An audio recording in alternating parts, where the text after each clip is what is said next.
A questão 8 diz assim: os índios do Brasil não são um povo, são muitos povos, diferentes de nós e diferentes entre si. Cada qual tem usos e costumes próprios, com habilidades tecnológicas, atitudes estéticas, crenças religiosas, organizações sociais e filosofias peculiares, resultante de experiências de vida acumuladas e desenvolvidas em milhares de anos. E distingue-se também de nós e entre si por falarem diferentes línguas. Como todos os demais, as línguas dos povos indígenas do Brasil são inteiramente adequadas à plena expressão individual e social no meio físico e social em que tradicionalmente têm vivido esses povos. Embora diferentes, elas compartilham de que capacidade de comunicar-se pela linguagem. Embora diferentes, elas compartilham de que todas as quase 6 mil línguas do mundo têm em comum. São manifestações da mesma capacidade de comunicar-se pela linguagem. Então, se você parar para olhar, né, para dar uma olhadinha nesse texto, a gente verá que é um texto que trata das línguas, da linguagem. Linguagem esta que já foi bastante discutida por nós. Aí vamos ao que a questão nos pede. As línguas indígenas fazem parte da cultura nacional e influenciaram em grande medida a língua portuguesa falada no Brasil. Ao destacar as características da cultura indígena no texto, o autor evidencia que línguas indígenas são a única língua com diversas variações, comunicação proporciona pela língua indígena é mais eficiente, a comunicação propiciada pela língua indígena é mais eficiente, diversas sociedades indígenas dispunham de ambientes físicos similares, habilidades tecnológicas indígenas são influenciadas pela cultura europeia, com a letra E, complexidade das línguas indígenas é a mesma de outras línguas mais faladas. Pessoal, a língua indígena são a única língua. Não é a única língua. Ele até diz aí, os índios do Brasil não são um povo, são muitos povos, diferentes de nós, diferentes entre si, cada qual tem seus usos, costumes próprios. Então, distingue-se também de nós entre si, por falarem diferentes línguas. Então, não é uma única língua, diferentes línguas. A resposta é a letra E, onde diz assim, a complexibilidade das línguas indígenas é a mesma de outras línguas mais faladas. A gente viu semana passada que essa complexibilidade, essa dinâmica da língua, ela está presente em todas as línguas possíveis. Então, é linguagem, serve para se comunicar, então tem essa flexibilidade, essa complexibilidade. Ok? Falou-se em língua, fala em complexibilidade. Vamos para a próxima. Questão 9. Esse símbolozinho aí vocês usam bastante, né? Usam constantemente. Está presente na vida de vocês. Mas vamos ver a sua origem. O símbolo arroba existe desde o Império Romano. Representava a palavra latina ad, que indica lugar. O próprio sinal tenta mostrar um A dentro de um D. No Brasil, o símbolo acabou representando a medida de peso, o arroba, que equivale a 15 quilos. O termo era usado na Espanha e derivava do árabe arruba, que quer dizer peso. Em 1972, o engenheiro americano Ray Thompson resolveu utilizar o símbolo para indicar o local em que os usuários de e-mail estão. A história do símbolo arroba revela que ele, embora seja associado à era digital, não foi criado especificamente para ela. O significado que justifica sua utilização nos endereços de e-mail atualmente é o da origem latina do símbolo, que indica lugar, ideia de peso presente na palavra original, utilização dada pelos brasileiros para símbolo, palavras utilizadas na Espanha derivadas de árabe, ou opção de usuário de e-mail por escolher o seu serviço. Está na cara que essa questão, essa resposta seria a letra A, a origem latina do símbolo, que indica lugar. O pesquisador aí, o engenheiro, não demonstrou, pegou a palavra, viu que ela indicava lugar, então utilizou os usuários de e-mail para mostrar onde eles estão, o local onde está, ok? Então, letra A. Então, a simbologia aí bem presente, né? O símbolo arroba, muita gente usa e não sabe nem para que serve. Essa questão próxima aqui, a questão 10, é uma questãozinha mais difícil, porque ela requer um pouco de conhecimento de mundo, mas, como eu disse a vocês, temos que saber, temos que ter esse conhecimento de mundo. Então, questão 10. É possível reconhecer diferentes funções da arte por meio de trabalho de produção de artistas em seus meios culturais. O muralista Eduardo Cobra é um desses exemplos. Suas obras reconhecidas internacionalmente retratam personagens famosos e anônimos de várias épocas, contribuindo para a construção de uma memória artística coletiva. Dentre os murais a seguir, do artista plástico Eduardo Cobra, aquele que faz alusão de forma mais direta a um importante acontecimento histórico é... Pessoal, aqui eu tenho, por necessidade, eu tenho que ter esse conhecimento de mundo. Então, se você observa aí direitinho, na primeira é a imagem de Chico Buarque, na letra A, na C é Einstein, na letra E é o cara ali, essa imagem está muito presente na questão da física, né? Mas a resposta seria a letra D. Essa letra D representa o beijo, o beijo de um marinheiro com a enfermeira, em 1945, onde ele representa o final da Segunda Guerra Mundial. Então, ele tentou trazer para a sua tela uma imagem que representasse um acontecimento importante, um acontecimento histórico, como diz a questão. Então, a letra C, ok? Vamos à questão 11. A questão 11 também está lá dentro da variação linguística. Certo? Delegado. O nome do texto é Queiro. Delegado. Você vê que é um diálogo, né? Então, desce ele, vê o que arranca desse sacane. Sarará, que é o policial lá, né? Só que tem um porém, ele é menor. Então, o delegado fala.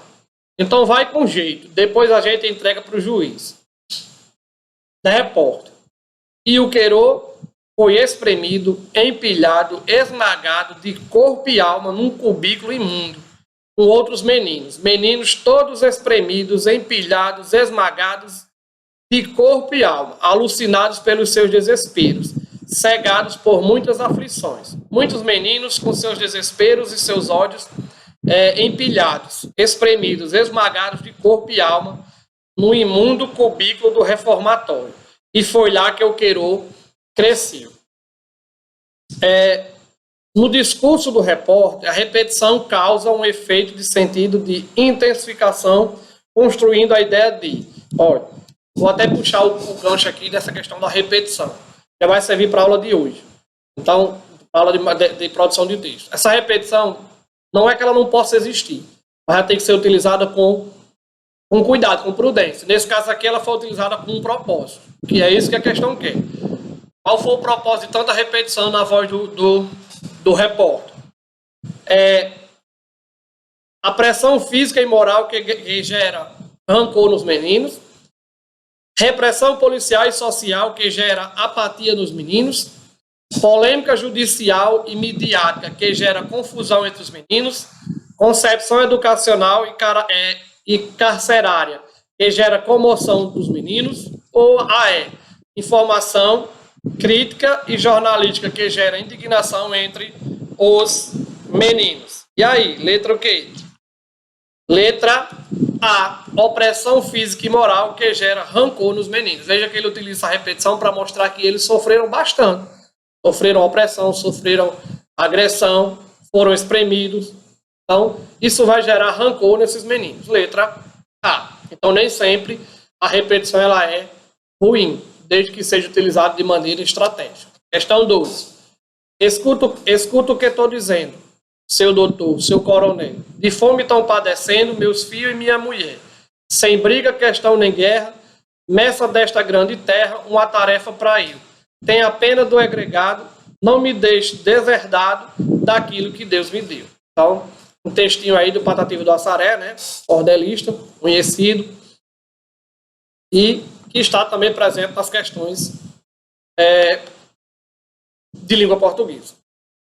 A partir da análise da linguagem utilizada no poema, então análise da linguagem, estou falando de tipos de linguagem. Infere-se que o eu lírico revela-se como falante de uma variedade linguística específica. Esse falante, em seu grupo social, é identificado como um falante escolarizado, proveniente de uma metrópole, sertanejo, morador de uma área rural, idoso, que habita a comunidade urbana, escolarizado, que habita a comunidade do interior do país, ou estrangeiro, que imigrou para uma comunidade do sul do país. Pessoal, essa linguagem ela é típica de onde? Da área rural, como a gente falou semana passada. Então, é aquele linguajar o quê? O linguajar caipira, sertanejo. Então, se é a linguajar caipira oriunda da área rural, letra B de bola. Então, é um sertanejo morador de uma área rural. Então, olha aí que a linguagem dele é bem específica, bem típica do sertanejo. Vamos para a questão 13, desculpa. Vamos para a questão 13. A questão 13, ela traz um pouquinho também sobre linguagem. A escrita é uma das formas de expressão que as pessoas utilizam para comunicar algo e tem várias finalidades. Cuidado com essa escrita, com essas várias finalidades. Informar, entreter, convencer, divulgar, descrever. Assim, o conhecimento acerca das variedades linguísticas, sociais, regionais e de registro torna-se necessária para que se use a língua nas mais diversas situações comunicativas. Então, o que eu havia chamado a atenção semana passada. Então, sempre é importante você saber e conhecer essas variedades para fazer um bom uso dessa linguagem. Ok? Considerando as informações acima, imagine que você está à procura de um emprego e encontrou duas empresas que precisam de novos funcionários. Uma delas exige uma carta de solicitação de emprego. Ao redigi-la, você, para uso de uma linguagem metafórica, apresentará elementos não verbais, utilizará o registro informal, evidenciará a norma padrão ou fará uso de gírias. Pessoal, fará uso de linguagem metafórica é você utilizar metáforas para fazer sua carta. Claro que você não vai fazer isso. Metáforas, elas deixam uma linguagem um tanto quanto conotativa.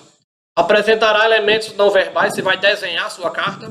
No meio da sua carta, você fez um desenho. Utilizará registro informal, ou seja, vai trazer aquela linguagem do dia a dia informalmente. Ou fará uso de gírias. Não, né? Você vai evidenciar a norma padrão da língua portuguesa, que está na resposta D. Ok? Vamos para a próxima. A 14. A 14 requer um pouco de observação mais a fundo da charge. Senhores, a ideia é criarmos um conselho que coloque em prática medidas efetivas contra o desmatamento. Observe bem a imagem.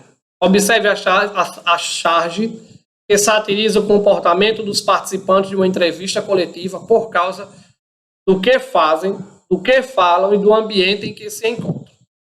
Considerando-se os elementos da charge, conclua que ela defende, em teoria, o desmatamento, valoriza a transparência pública, destaca a atuação dos ambientalistas, ironiza o comportamento da imprensa ou critica a ineficácia dos políticos. Pessoal, charge, geralmente, elas estão ali para ser utilizadas como ferramenta de crítica. E com essa não é diferente. Se você perceber aí ao fundo, está um deserto, onde só tem troncos de árvores. E olhe a contradição. Senhores, a ideia é criarmos um conselho que coloque em prática medidas efetivas contra o desmatamento. Então, essa charge vai me dizer que eles apenas estão criticando a ineficiência dos políticos. Pessoal, esses políticos eles não têm uma eficiência no combate ao desmatamento, ou pelo menos com propostas que revelem essa questão da eficiência contra o desmatamento. Pelo contrário, é um Deus dará. Letra E, resposta. Questão 15. Luciana trabalha em uma loja de vendas de carro. Ela tem um papel muito importante de fazer a conexão entre os vendedores, os compradores e os serviços de acessório. Durante o dia, ela se desloca inúmeras vezes de sua mesa para resolver os problemas dos vendedores e dos compradores. No final do dia, Luciana só pensa em deitar e descansar as pernas.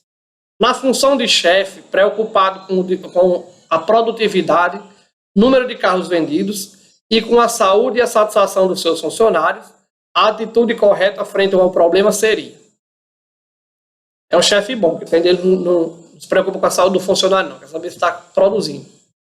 A atitude certa para o problema seria propor a criação de um programa de ginástica laboral no início da jornada de trabalho, sugerir a modificação do piso da loja para diminuir o atrito do solo e reduzir as dores nas pernas, afirmar que os problemas de dores das pernas são causados por problemas genéticos, ressaltar que a utilização de roupas bonitas e de salto alto são condições necessárias para compor um bom aspecto da loja, ou escolher um de seus funcionários para conduzir a atividade de ginástica laboral em intervalos de 2 em 2 horas. Pessoal, essa ginástica laboral, né, é o que nós chamamos de exercício físico no local de trabalho. Então, uma maneira de resolver os problemas seria propor a criação de um programa de ginástica laboral no início da jornada de trabalho. Então, você já entraria um pouco mais relaxado. Ok? Essa foi nossa última questão. Qualquer dúvida, é só entrar em contato. Se ficou com alguma dúvida em alguma questão, é só entrar em contato. Valeu!